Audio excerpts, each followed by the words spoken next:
would like to customize my installation, make it available in Spanish or French or in Hindi or any other language that you guys may like.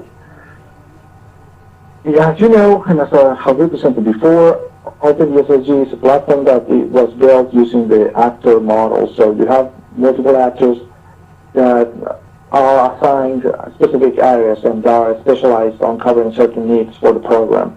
One of those is the database actor, which is located up here. This one. This actor is basically the one that handles the database that is supporting all the menus, all the text, all the graphs that you see in OpenDSS. Well, in the installation process of OpenDSS, you will see that it comes with a Firebird database and requires a database, Firebird database server installed and a database client through ODBC. So that means that by installing that, you can actually customize your local installation. There are some documents out there in the cloud that you can use to know a little bit more about this, but I'm going to do a little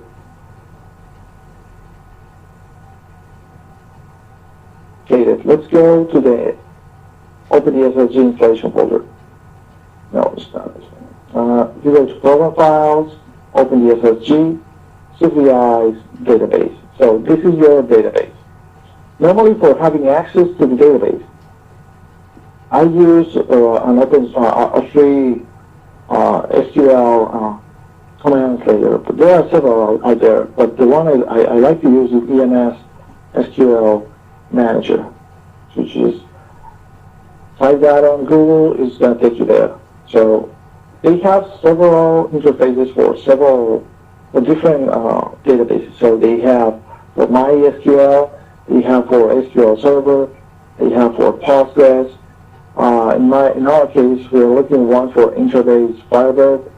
So you can download it. Of course, these tools are paid tools, but they have one version called SQL Firebird Lite, which is for free, and well, it basically can help you to do the basic stuff that you want to do. For example, if I go here, I'm going to find it here. It's EMS SQL Manager 2005 for Intraday and Firebird Lite. If I open that one, I'll connect to my local host, and this is the database for development. Let me disconnect this database, and I'm going to use the executable. So there are two different tables that you may affect. One is called A dialogues, and the other one is called pop-up menus. Okay? So in A dialogues, you will see the data. These are all text strings that basically configure each one of the windows in OpenDSS. So for changing this, basically the only thing you need to do is translate the text, but never touch the semicolons and never touch the exclamation signs.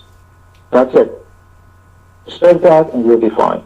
For example, we have here a text that says go to next layer, which basically appears here. When I, for example, come here and I select this box and I say go to next layer. I want to change it right now.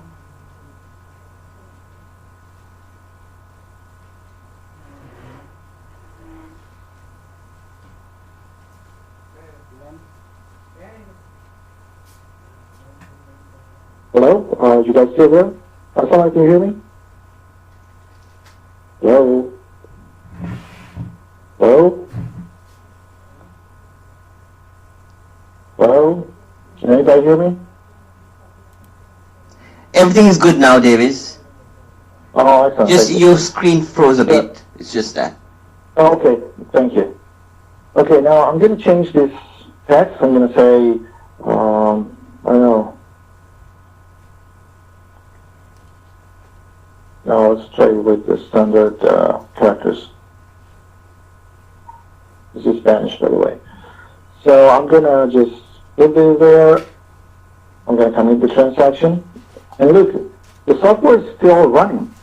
When I click right, now we have the text here. So if we wanna bring it back, I'll just let's put something like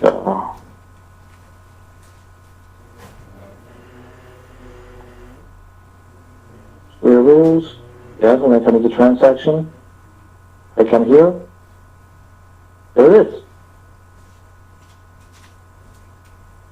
So yeah, as you can see, you don't even have to restart the system. You can go by trying stuff, by playing with it, and well, you'll find very simple to do this kind of translation.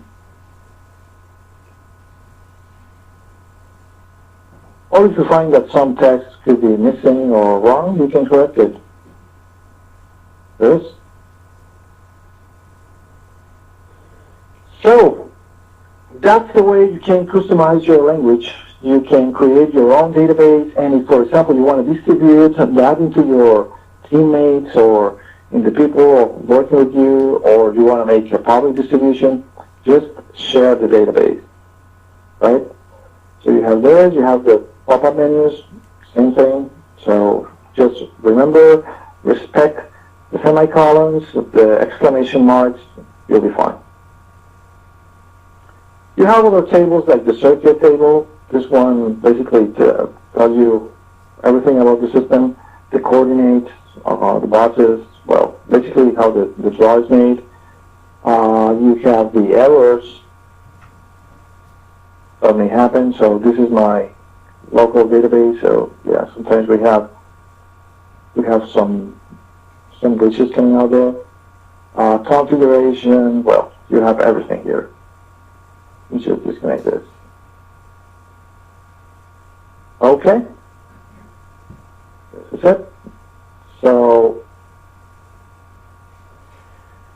good. So this is all I have for this webinar. I hope you guys have enjoyed this session and all the sessions that we covered this. We were trying to introduce both software, both tools that we develop at EPRI, like OpenDSS and OpenDSSG. We're going to keep sharing more and more modules for these tools. Next semester, we're expecting to release the GIS tool, the one you can use to basically include GIS and explore on a map, synchronized with Google Earth, the circuit that you're seeing in OpenDSSG. So go for it. Keep trying stuff. Again, we're not a software vending company. We don't sell software. So if you feel that something needs to be complemented or you're having trouble with your software, let us know through the forum. Send us an email, and we'll try to respond as soon as we can. So at this point, if anybody has a question, please let me know.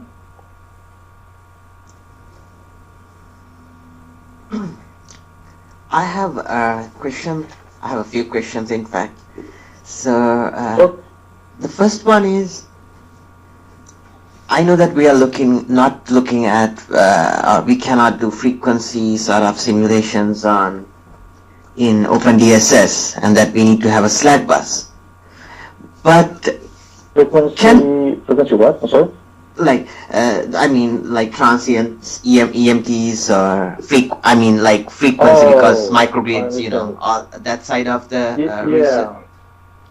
But you can do you can do electromechanic trenches. Yeah.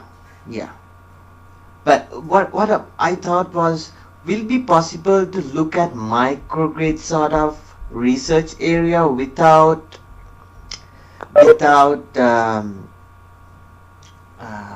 looking at the frequency control side of it, assuming frequency control is perfect.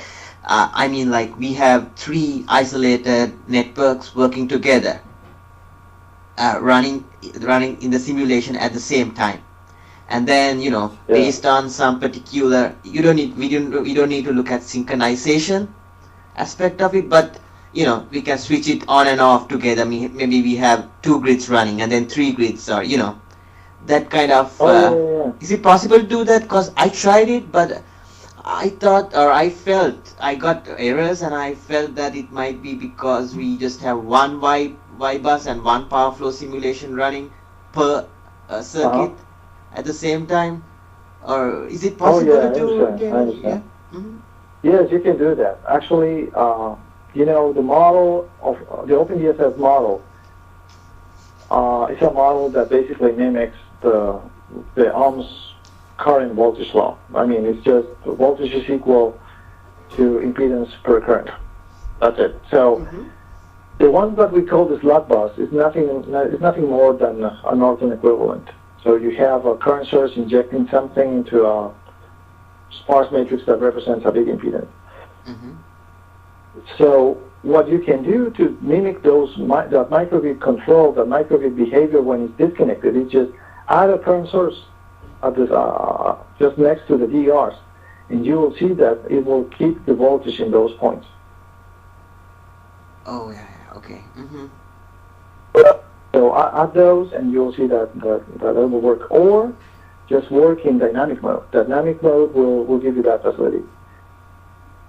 Perfect. Thank you. Will give you that feature. Yeah. So Amin has a question. He is asking about PSK. No, I was already answered that. Yep. But anyway, if you have more issues or trouble trying to do the microgrid simulation, let us know, and I'll tell you some secrets well, not secrets, I'll give you some advice, that will help you to implement that. Actually, we have discussed that a lot on the forum. Okay, sure.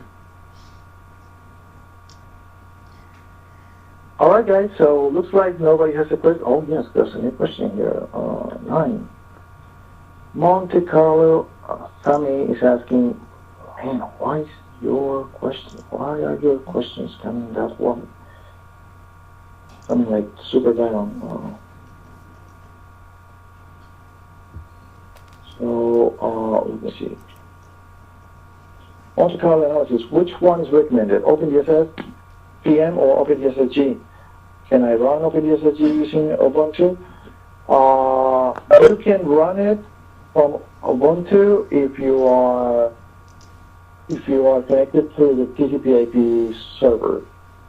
But there is no OpenDSS G version for Linux yet. We haven't released it.